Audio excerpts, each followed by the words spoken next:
श्री राधे राधे। भक्तों, सामान्य मनुष्य किसी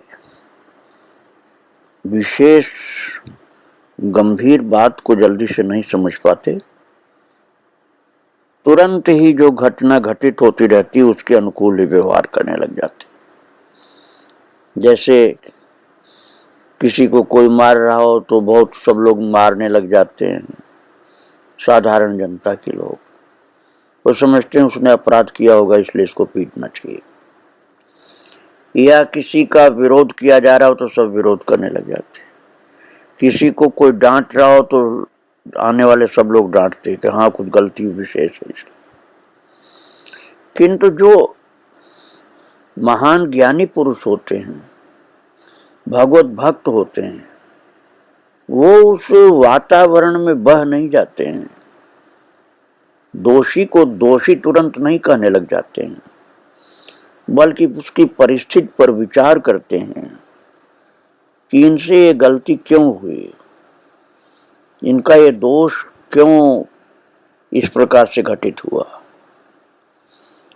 और उस पर विचार करके अपने अनुभव और ज्ञान के द्वारा वस्तु स्थिति को समझ करके उनको दोष मुक्त, परेशानियों से मुक्त करने का प्रयास करते हैं।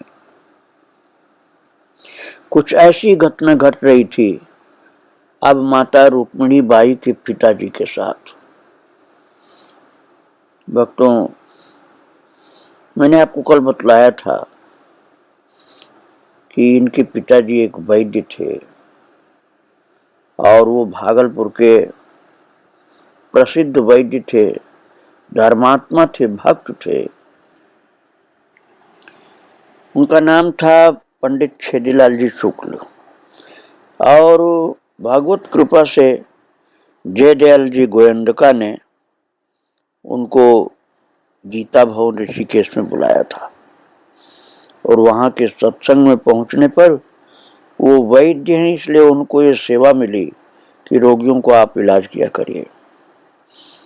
इलाज में वो दवाई जो लिखते थे वो ऐसी लिखते थे कि जल्दी से जल्दी मरीज ठीक हो जाए, इसलिए दवाइयाँ महंगी होती थी। तो उनका ये भाव कि मरीज जल्दी से जल्दी ठीक हो जाए, ये न विचार करके कई लोग कहने लगे कि बड़ी महंगी दवा लिखते हैं, बड़ी महंगी दवा लिखते हैं, गरीब आदमी कैसे इलाज करवा पाएगा। तो महाराज बहुत सी बुराई उनकी होने लग गई, जबकि वो वेतन नहीं लेते थे, किसी मरीज से पैसा नहीं लेते थे।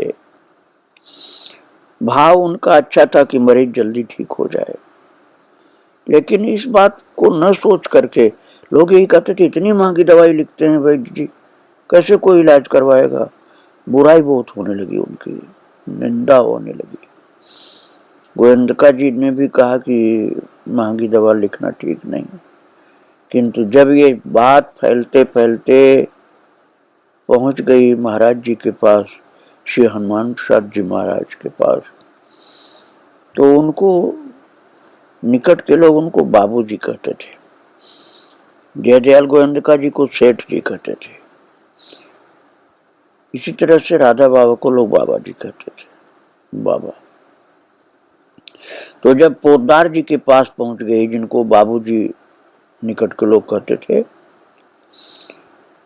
ये हल्ला गुल्ला, ये निंदा वैद्य जी के विषय में लोगों ने चर्चाएं की।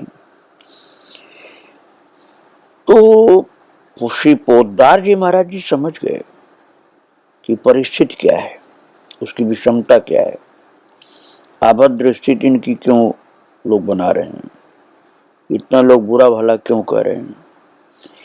इस बात को उन्होंने समझ लिया और वैद्य जी की स्थिति को समझ लिया, वैद्य जी का भाव क्या है ये भी समझ लिया। इसलिए अपने एकांत कमरे में उनको बुलवाया और किसी को नहीं आने दिया। और एक बार भी पोद्दार जी ने उस बात को नहीं कहा कि आप इतनी महंगी दवा क्यों लोगों को लिखते हैं, गरीब लोग परेशान क्यों हो रहे हैं आपके इलाज से, ये सब नहीं कहा। उन्होंने यही सोच लिया था पोद्दार जी ने कि इनको वैद्य जी को सांसारिक प्रपंच के झमेले से बाहर निकाल करके भक्तिपूर्ण जीवन व्यतीत करने के लिए प्रोत्साहित करना ठीक रहेगा। इसलिए श्री पोद्दार जी महाराज ने उनकी बुराई की कोई बात ही नहीं की। बात तो चलती रही 1.5-2 घंटे तक, लेकिन उनको कोई प्रेरणा या प्रबोध देने वाली बात पोद्दार जी महाराज ने नहीं किया। बल्कि पोद्दार जी को भाई जी भी कहा जाता था, बाबू जी भी कहा जाता था। तो बाबू जी ने तो उनके घर गृहस्थी की ही बात पूछी, उनके वंश, शिक्षा, परिवार, संतान, चिकित्सा, आय आदि से संबंधित बातें पूछते रहे और बतलाते भी रहे। इलाज में गड़बड़ी यहाँ हो रही है, दवाई महंगी दे रहे हैं, जनता परेशान है, उस विषय पर बात नहीं किया उन्होंने। तो वैद्य जी को पोद्दार जी ने सोचा कि संकट से मुक्ति देनी है और भक्ति में लगाना है। तो उनको ये देखकर बड़ा विस्मय हो रहा था वैद्य जी को कि बाबूजी कैसी छोटी छोटी बातों को पूछ रहे हैं और जो जो भी बतलाया जाता है उसे वो बड़ी रुचिपूर्वक सुन रहे हैं और मेरी कोई गलती नहीं बता रहे हैं, और जनता मेरा विरोध कर रही है इस बात पर भी चर्चा नहीं कर रहे हैं। तो इस बातचीत के मध्य एक विशेष बात अवश्य घटित हुई कि जब विवाह संबंधित बात चली, वैद्य जी के विवाह की बात पोद्दार जी ने पूछा, तो उन्होंने बतलाया कि विवाह मेरा विलंब से हुआ था। और विलंब का कारण पूछा वैद्य जी से पोद्दार जी ने कि आपके विवाह में विलंब क्यों हुआ था। तो वैद्य जी कहने लगे, भागवत भजन में जीवन व्यतीत करने की भावना होने से विवाह में टालता गया, विवाह करने का मेरा विचार ही नहीं था। 16 वर्ष की आयु में घर से बाहर चल दिया और कई वर्षों तक भारत के सभी तीर्थों में भ्रमण करता रहा, क्योंकि मुझे भक्ति करनी थी, इसलिए विवाह के चक्कर में नहीं पड़ना चाहता था।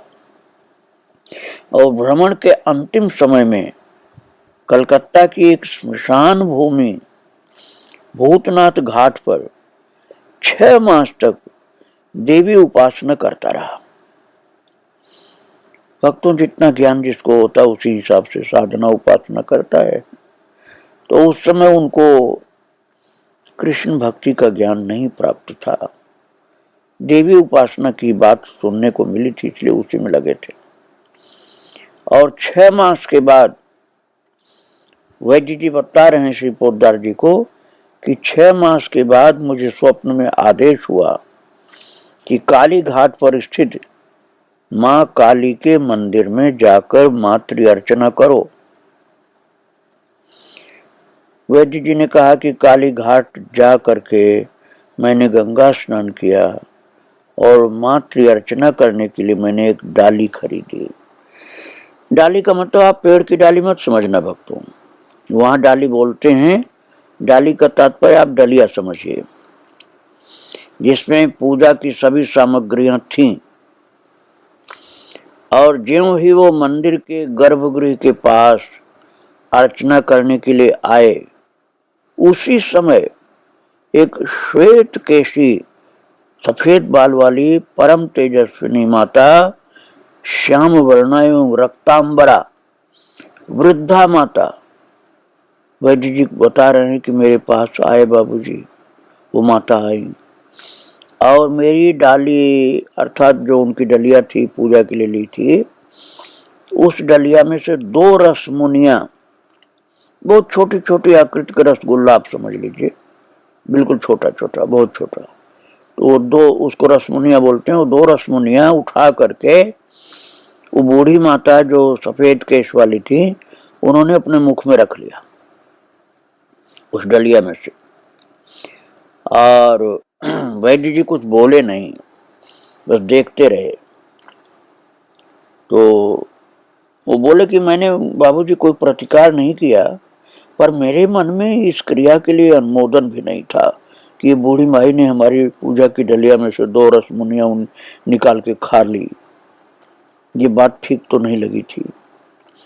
मेरी भावना के अनुसार वो डलिया अब उच्छिष्ट हो चुकी थी, जूठी हो चुकी थी। अतः मैंने उस डलिया को गंगा जी में प्रवाहित कर दिया। वैद्य जी ने कहा कि बाबूजी, मैंने पुनः गंगा स्नान किया और नवीन डलिया लेकर जब मैं दोबारा गर्भगृह के पास गया, तब वही वृद्धा माता फिर आ गई और मेरी उस पूजा की डलिया में से 2 रसमुनियां, वही छोटी छोटी, जो मैंने बताया कि बहुत छोटा रसगुल्ला आप समझिए, वो 2 उठा करके फिर से बूढ़ी माता ने खा लिया। भक्तों, वैद्य जी बहुत पवित्रता का विचार करने वाले थे, शुद्धता का विचार करते थे। इसलिए दोबारा वो सफेद बाल वाली माता ने जब उनकी डलिया में से 2 रसमुनियां उठा के खा लिया, तो उन्हें लगा रहे तो मेरी डलिया फिर से जूठी हो गई। तो उनको वो उच्छिष्ट डलिया जो थी फिर से प्रवाहित करनी पड़ी। और जब तीसरी बार वे गंगा स्नान के उपरांत, वहां की बोली में डाली कहते हैं, आप डलिया ही समझिए, वो डलिया लेकर के नई खरीदे वो तीसरी बार और गर्भगृह की ओर बढ़ने लगे, देवी माता के गर्भगृह की ओर। और बताते हैं पोद्दार जी से कि बाबूजी, मैं दृष्टि नीचे करके चल रहा था, उसी समय वो सफेद बाल वाली बुढ़िया माई आई और वो कहते हैं कि मेरे गाल पर एक चपत जोर से लगा करके उन्होंने झिड़कते स्वर में कहा, मैं तुम्हारे सामने आती हूँ, तुम्हारी पूजा स्वीकार करती हूँ और तुम मुझे पहचान नहीं रहे हो, जाओ घर जाकर के विवाह करो और गृहस्थाश्रम धर्म का पालन करो। तो वैद्य जी ने कहा कि बाबूजी, मैं तो नीची नजर किए हुए चल रहा था, गाल पर चपत लगते ही मैंने अपनी दृष्टि ऊपर की और तभी उनका अर्थात पूज्य वृद्धा माता जी का दर्शन जब मुझे मिला, तो मैंने देखा कि वृद्धा माता एक क्षण अथवा यूं कहिए कि 1 सेकंड से भी कम समय में वृद्धा माता का रूप बदल गया और साक्षात भगवती मां काली के परम पावन दर्शन प्राप्त हुए। और उनके शुभ दर्शन के आनंद में जो मेरी चपत उन्होंने लगाई थी, गाल पर थप्पड़ लगाई थी, उस चपत लगाने की झुंझलाहट सर्वथा खो गई। मैं परेशान जो हुआ था, झुंझलाया, तो वो खत्म हुआ, क्योंकि मुझे काली माता का दर्शन प्राप्त हो गया और दर्शन के आनंद में मैं निमग्न हो रहा था। तभी भगवती माँ काली जी द्वारा कथित वो शब्द जो था कि जाओ गृहस्थाश्रम धर्म का पालन करो, विवाह करो, वो कान में शब्द गूंजने लगा था। वैद्य जी ने कहा कि महाराज जी, पोद्दार जी से कहा, बाबूजी, उस शब्द को सुनने पर मैं चौंक उठा और चौंकते ही प्रश्नपूर्ण स्वर में बोल उठा, विवाह? तो वृद्धा माता जी के स्थान पर साक्षात जो काली जी प्रकट हो गई थी, उन्होंने अपनी दृष्टि द्वारा विवाह का अनुमोदन किया, आंख से इशारा किया, हाँ विवाह करना तुम्हें, और आश्वासन देते हुए कहा, काली माता ने, प्रत्यक्ष काली मां प्रकट हुई थी भक्तों, और उन्होंने वैद्य जी से कहा कि चिंता क्यों करता है, मैं हमेशा तेरे साथ रहूंगी। महाराज, जगत जननी मां काली के आश्वासन को सुनकर के वैद्य जी भाव विभोर हो उठे कि काली मां मेरा कल्याण करने के लिए मेरी डलिया से 2 बार प्रसाद खा चुकी, मैं समझ नहीं रहा था, इसलिए तीसरी बार थप्पड़ लगाया, और अब भाव से कह रहे हैं कि मैं तेरे साथ रहूंगी, क्यों चिंता करता है। तो भाव की अधिकता के कारण वो मूर्छित होकर के गिर गए। उनको समझ में आ गया, देख लिया कि वो सफेद बाल वाली बुढ़िया माई तो साक्षात काली माता थी। दर्शन देकर बातचीत किया, आज्ञा दिया विवाह करने का और गृहस्थ धर्म पालन करने का। इस भावानंद में वो मूर्छित हो गए। भक्तों, वैद्य जी को प्रत्यक्ष दर्शन मिला था। वहां कोई भाव की बात नहीं थी, ध्यान की बात नहीं थी, स्वप्न की बात नहीं थी। प्रत्यक्ष सफेद बाल वाली बूढ़ी माई ने काली का रूप धारण कर लिया था और आशीर्वाद दिया था कि मैं सदा तुम्हारे साथ रहूंगी। विवाह की आज्ञा दिया था, गृहस्थ धर्म पालन करने का आदेश दिया था। ये सब एक साथ ही जो घटित हुआ, उसके आनंद में वैद्य जी तो मूर्छित होकर गिर पड़े। और लोगों को तो दिखलाई नहीं पड़ा था कि काली माँ ने दर्शन दिया। तो और लोग ये सोचने लगे कि अरे इनको तो चक्कर आ गए, गिर गए, लगता कोई बीमारी है। भक्त तो कई बार ऐसा ही सोचते हैं लोग। भक्तों को किसी भक्त के ऊपर भगवान की कृपा का आवेश आवे तो कई लोग सोचते हैं इसको कोई बीमारी है। ऐसे ही वैद्य जी को लोगों ने सोचा कि कोई बीमारी, इनको दौड़ा पड़ गया, गिर गए तो बेहोश हो गए। तो दर्शनार्थी जो भक्त लोग वहां थे वो दौड़ करके उनको उठाए, संभाले, बैठाए, थोड़ा सा जल लाए, उनका मुंह धोया, आंख धोई और कुछ देर के बाद उनको होश हुआ। तो लोग तो ये समझ रहे थे कि बीमारी में इनको आराम मिल गया, इस समय तो होश में आ गए। लेकिन सच्चाई ये थी कि काली माँ की प्रत्यक्ष कृपा हुई थी, दर्शन मिला था, इसलिए आनंद की कोई सीमा नहीं थी। बहुत आनंदित थे वो। और मातृ आदेश के अनुसार वो बताते हैं कि मैं भागलपुर अपने घर आया और गृहस्थ जीवन स्वीकार किया। उन्होंने कहा पोद्दार जी महाराज से कि एक संभावना थी, शायद विवाह में कुछ बाधा आए, पर सारा कार्य बड़ी सरलता पूर्वक हो गया।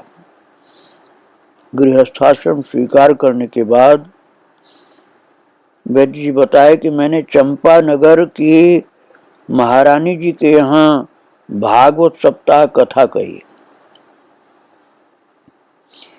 और महारानी जी ने कथा की समाप्ति पर मेरी आशा से भी बहुत अधिक चढ़ावा चढ़ाया। वैद्य जी को भगवान की कृपा अथवा काली माई की कृपा कह लीजिए कि उस कृपा के कारण उनकी कथा में इतना चढ़ावा आया कि जैसा उन्होंने सोचा भी नहीं था। और कथा के बाद गृहस्थ जीवन का आर्थिक संकट भी पूरा का पूरा दूर हो गया है, धनवान हो गए। और पोद्दार जी महाराज के एकांत कमरे में हृदय की सारी बातें प्रकट करके सुना रहे थे पोद्दार जी महाराज को, और सुनाते सुनाते बड़े भाव विभोर हो रहे थे कि कैसे कैसे काली माँ की कृपा हुई थी। और जो मात्र कृपा वैद्य जी पर हुई थी उसका वर्णन श्री हनुमान प्रसाद जी पोद्दार जी महाराज बहुत भाव से दत्त चित्त होकर सुन रहे थे। उसी समय महाराज बाबूजी में मातृ आवेश हो गया। शुद्ध कृष्ण भक्त थे अथवा राधा रानी के भक्त थे या राधा कृष्ण के स्वरूप हो गए थे वो प्रभु कृपा से, और उन्हीं के अंदर काली माँ का आवेश हो गया वैद्य जी के द्वारा बताई हुई कथा सुनते सुनते।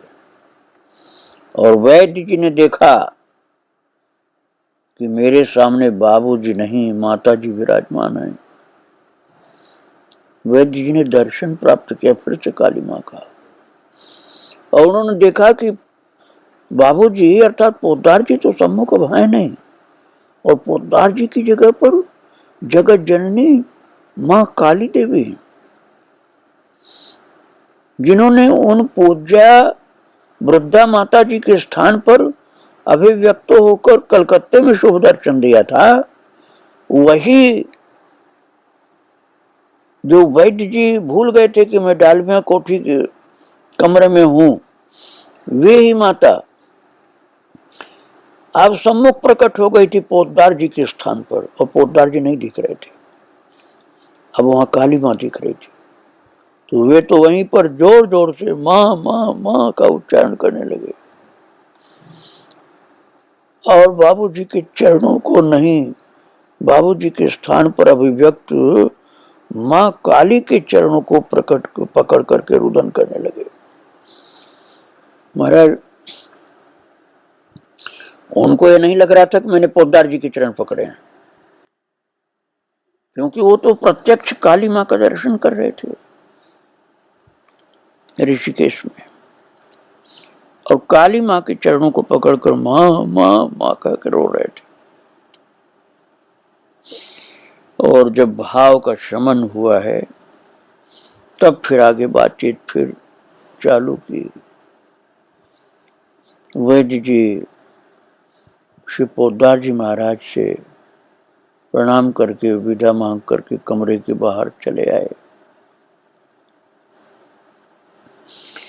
इसके बाद वैद्य जी अपने गीता भवन वाले कमरे में नहीं आए।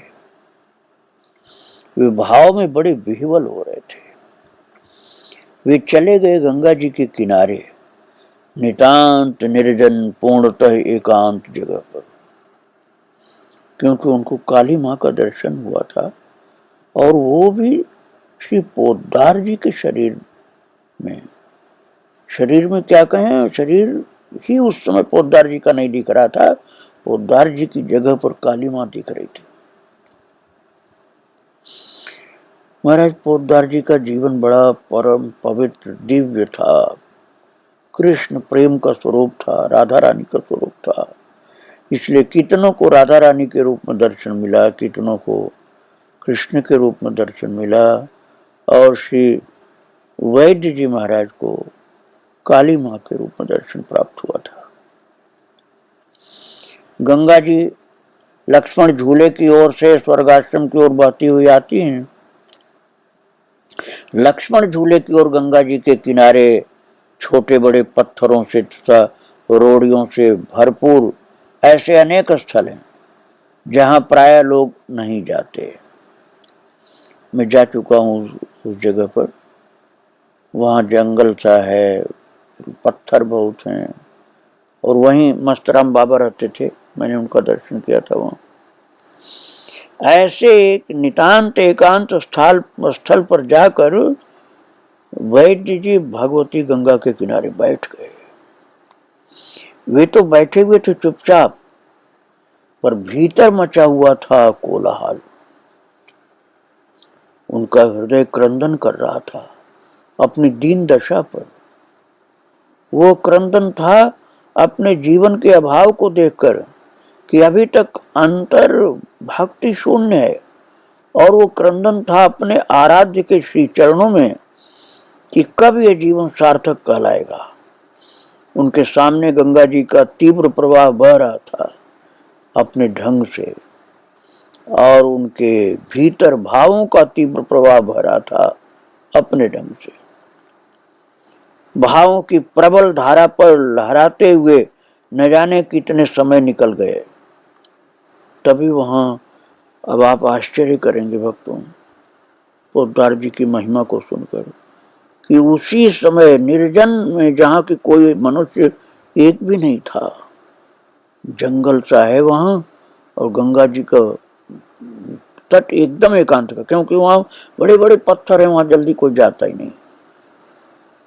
वहां पर वैद्य जी बैठे हुए गंगा जी का दर्शन कर रहे थे, और एक कोलाहल सा उनके हृदय में था। तभी ठीक उसी समय बाबूजी प्रकट हो गए, अर्थात हनुमान साहब पोद्दार जी महाराज इनके सम्मुख प्रकट हो गए, वैद्य जी के सम्मुख। और उनको अचानक प्रकट देखकर वैद्य जी के आनंद की सीमा नहीं रही, और तत्क्षण उनके हृदय में एक विचार कौंध गया कि मेरे क्रंदन का स्वर उन्होंने सुन लिया, और क्या वो मुझे सांत्वना देने के लिए यहाँ पधारे हैं। अब आप लोग विचार करिए भक्तों, कि जिनके लिए जनता इतना विरोध कर रही थी, हल्ला गुल्ला कोलाहल शोरगुल कर रही थी कि वैद्य जी इतनी महंगी दवा देते हैं, यहाँ तक कि गोयंदका जी ने भी कह दिया कि महंगी दवा मत दिया करो, ठीक नहीं। और पोद्दार जी महाराज की क्या अद्भुत दृष्टि थी कि उन्होंने वैद्य जी के अंदर की सोई हुई भक्ति को देख लिया था और वो वहां निर्जन स्थान पर प्रकट हो गए उनके सम्मुख। और विभोर हृदय और मूक अधर वैद्य जी कुछ क्षण तक अपलक श्री हनुमान शाह जी पोद्दार महाराज को देखते रहे। और देखते देखते बाबू जी अर्थात पोद्दार जी भगवान शंकर के रूप में परिणित हो गए। और वैद्य जी को अपनी आंखों पर विश्वास नहीं हो रहा था, मैं क्या देख रहा हूं। पहले यही पोद्दार जी काली मां बन गए थे, अब यही पोद्दार जी भगवान शंकर हो गए। महाराज लौट गए चरणों पर वैद्य जी कि मुझे तो शिव जी का दर्शन प्राप्त हो गया। भगवान शिव के चरणों में वैद्य जी लोटे पड़े हैं गंगा जी के किनारे निर्जन एकांत स्थान पर। आओ हम भक्त और भगवान दोनों को प्रणाम करें और इसी झांकी को अपने हृदय में रखें। आगे की चर्चा में आपको फिर सुनाऊंगा। बारंबार प्रणाम इन भक्त भगवान को। श्री राधे राधे, जय श्री राधे।